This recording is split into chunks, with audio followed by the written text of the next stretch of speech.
Last week in my newsletter, I talked about organic produce versus local and which is better for you. And I got a great question that I wanted to answer here. And that is, when there are a million different opinions out there and a million different studies with different results, how do I personally prioritize what I buy organic and what I don't when I can't afford to buy everything organic? Because most people can't.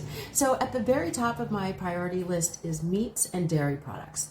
I make sure to steer away from anything that might have antibiotics or hormones in it. So at the very top, if I can afford it, I'll buy grass-fed organic. And if I can't, then I at least am looking for something that doesn't have hormones or antibiotics in it. Then when I get down to produce, I do every year look at the EWG list that is published, and the list is called the Dirty Dozen, and it talks about the top 12 fruits and vegetables that you should avoid if you're purchasing conventional. I can tell you, after looking at that list for years, I pretty much know what's going to be on it. And strawberries, peaches, pears, grapes are always at the top of the list. Kale is on there typically, and spinach. So with these, I try to stay, if I can't afford organic, at the bottom of that list, or buy something that's not on the list at all. In addition to that, I buy frozen fruits and vegetables whenever I can.